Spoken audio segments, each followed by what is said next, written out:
ఎవరు డిప్యూటీ సీఎంగా ఉన్నా ఎవరు సీఎంగా ఉన్నా అనవసరం.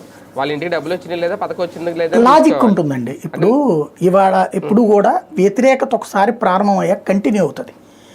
దాని నుంచి డైవర్ట్ చేసి చివరిలో ఒకటి ఇచ్చారనుకోండి సెటరేట్ మర్చిపోతారు అంతే కదా. ఇప్పుడు ఇది మర్చిపోవాలి. లేదనుకోండి రోజు ఇప్పుడు నాకు 10 రూపాయలు అప్పు చేయాల్సి వచ్చినప్పుడల్లా ప్రభుత్వాన్ని బూతులు తిట్టుకుంటా. ఎందుకు ఇదివరకు ఆడున్నప్పుడు డబ్బులు వచ్చాయి ఇవాళ ఏం రావట్లేదు అని తిట్టుకుంటాను కదా. ఈ తిట్టాగిపోవాలంటే ఏంటి, ముందు ఇది చర్చిస్తాడు, తర్వాత వచ్చే ఏడాదో పథకం, ఆ తర్వాత ఏడాది ఒక పథకం ఇస్తున్నాడు అనుకోండి. మధ్యలో ఇట్లాంటి టాపిక్ డైవర్షన్స్ అవుతున్నాయి అనుకోండి, ప్రభుత్వాన్ని గురించి నిందించుకోడు. ఇప్పుడు జగన్కి వచ్చిన మైనస్ ఏంటి, అన్ని ఫస్ట్ ఏడాది ఇచ్చాడు సూపర్, అందరూ అదే చర్చ, పండగ సంబరం. రెండో ఏడాది అమ్మ ఇస్తున్నాడు రోయ్, రెండో ఏడాది కూడా.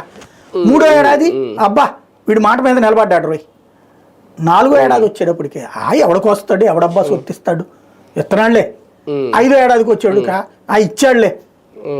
ఇచ్చాడులే అనే వచ్చేసింది. ఫైనల్గా దెబ్బతిన్నాడు. అంటే రొటీన్ అయిపోయింది. ఇప్పుడు అవి పోయినాయి.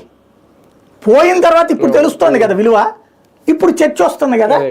ఈ చర్చ సందర్భంలో డైవర్ట్ అయిపోతే నెక్స్ట్కి వచ్చేటప్పటికి ఆ తర్వాత ఇంకోటి సైకలాజికల్గా ఇది ఒక ప్రిపరేషన్. ఏంటి ఏదో కొట్టుకుంటారు లేరా ఫైనల్గా లోకేష్ డిప్యూటీ సీఎం చేస్తే తప్పే.